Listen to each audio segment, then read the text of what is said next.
first of all, I'm wishing everyone in Japan is alright after that pretty large earthquake. I felt it. Like, I wasn't in the fish room, but I was at a friend's place, and it was like apartment. We are at on the 11th story, and it was shaking quite a bit. But I just got home, and I'm checking on my tanks, and some of them spilt water, have spilled water. So we'll take a look. But most of my tanks right now, since I'm in like the middle of not really renovation, but moving my tanks around, and we just replaced some of the racks. Like you can see, most of my tanks, the water level is quite low, so we don't really have much problems, except for that tank, because that one, the water level is like almost 100% filled up. So we did get some spillage on that, but let me show you guys what happened here. So you can see this tank, there's water on the rim of the tank, on the middle rim as well, and center brace, and then the sides, and also a little bit on the back. But because there's no lid on this tank, we did get some spillage. I'm not sure how well you can see on the glass too, but some water spillage, which isn't good, but I guess nothing you can really do about that. You can see on the floor, I've got to wipe all this down because that isn't really good, even in the back. And I've got CO2. I'm running CO2 on my tanks. You can kind of see there the bubble counter is running.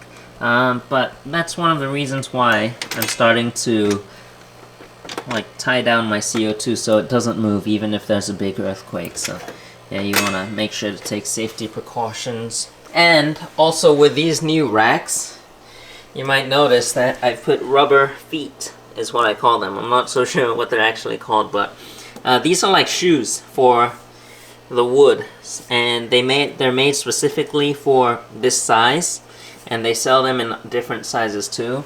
But this is so that if I ever spill water while doing water changes, or if something like an earthquake happens and water spills out of the tank, the wood won't get damaged unless you like really get a huge flood in here. So yeah, you got water spillage all around this tank. But oh, you can still see this water coming down there. Yeah, even this tank, I've got a lid on here. It's a plastic lid, polycarbonate. But even this, I guess the sway was quite large, so the water pushed up the lid and spilled some water out. But the good thing about this was that it didn't get on the floor, so that's good. This one, I guess it's better to have a lid, and I am planning to put a lid on all my tanks. But moving forward, I want to get glass lids because those are more solid, and I think they'll hold the water in. And yeah, but then these tanks, because of the new changes, we haven't filled them up yet, so I guess that's a good thing. And then over here you can see the water level is low. This tank too, this one right here, the water level is low on this tank, but we did get some water that came up to the rim, up to the bracing, and I'm not so sure why this tank, even though the water level is not all the way to the top, you can see there's some space there. I guess maybe the stand I built wasn't very solid. Yeah, it does shake a little bit, so maybe that's the reason. Look at this thing, this recent edition that I got, Fishing Man. But yeah, that is the fish room update today. My lace plant tank also did get some spillage. I've got to wipe this down later.